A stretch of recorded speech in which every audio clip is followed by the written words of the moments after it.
ending up here, ending up with me.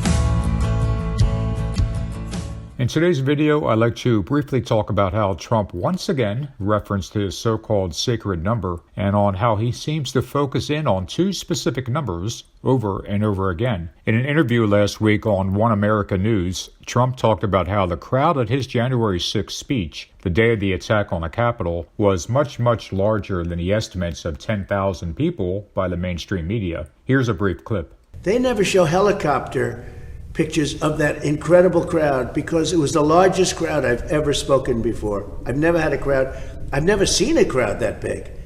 It was massive. It was the real number. I won't say because it'll be a headline. Oh, he exaggerated the number. The real number was over that sacred number. Okay, yeah. You know what that number was, right? I do. And I don't even talk about that.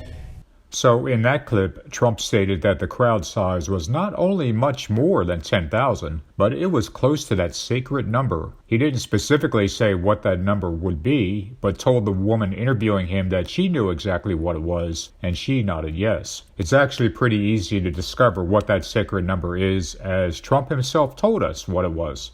Here is Trump, about 3 weeks after he lost the election, in a press conference that didn't even last 1 minute, telling us about the so-called sacred number. The stock market's just broken 30,000. Never been broken, that number. That's a sacred number, 30,000. Nobody thought they'd ever see it.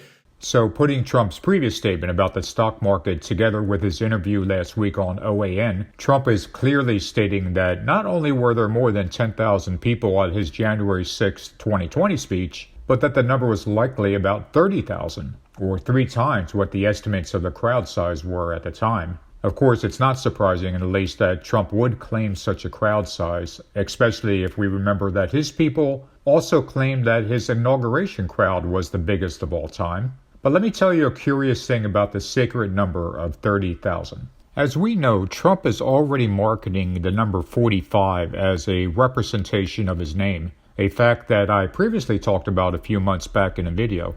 New websites and social networks are also springing up, utilizing the number 45 in their names, with one of the more recent examples being One America News and their own Free Talk 45. Here's the curious thing, and some of you undoubtedly already know this. Look what happens when we take Trump's so-called sacred number of 30,000 and divide it by Trump's other favorite number, 45. That's an interesting result, isn't it? Or we could do it the other way and take Trump's sacred number of 30,000 and divide it by 666. It's certainly kind of odd that when we take the number 666 and divide it into 30,000, the number that Trump calls sacred, the result is the number 45, which points right back at Trump. Now, to be clear, I'm not saying that this is anything biblical, but it is extraordinarily odd that the two numbers that seem to mean the most to Trump, 45 and 30,000, also have a connection to the number 666. It should be interesting to see if, over the coming months and years, Trump makes another reference to his sacred number of 30,000, or if indeed the number 30,000 ends up being used in some other way during these end times.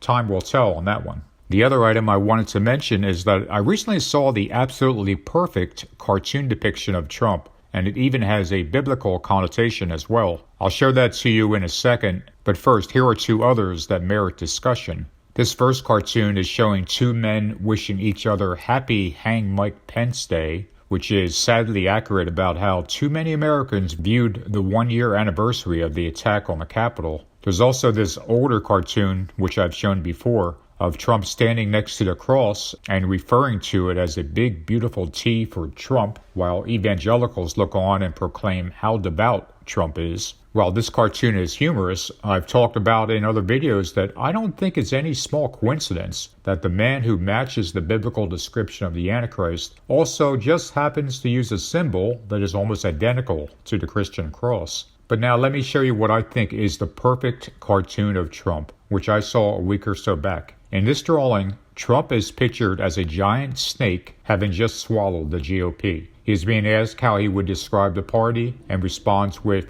delicious.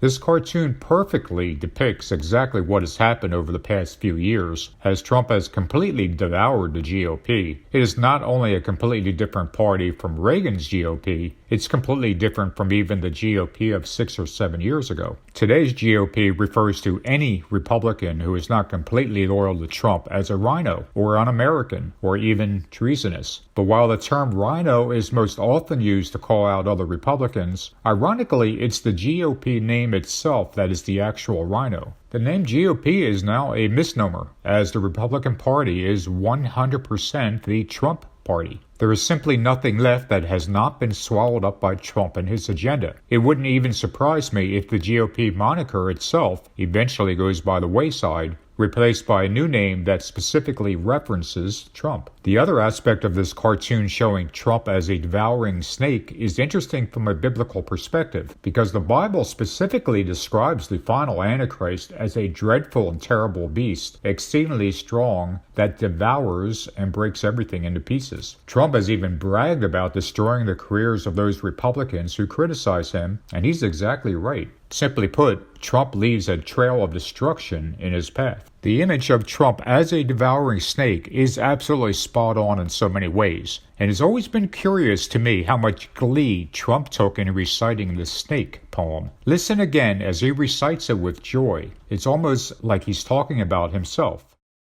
On her way to work one morning, down the path along the lake, a tender-hearted woman saw a poor, half-frozen snake. His pretty-colored skin had been all frosted with the dew. "Poor thing," she cried, "I'll take you in, and I'll take care of you." She wrapped him up all cozy in a comforter of silk and laid him by her fireside with some honey and some milk.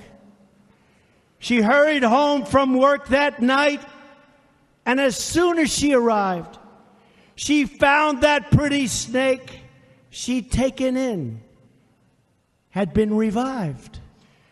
She clutched him to her bosom. "You're so beautiful," she cried.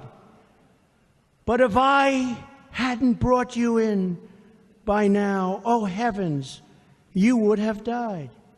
She stroked his pretty skin again and kissed him and held him tight. But instead of saying thank you, that snake gave her a vicious bite. "I have saved you," cried the woman, "and you've bitten me. Heavens, why? You know your bite is poisonous, and now I'm going to die."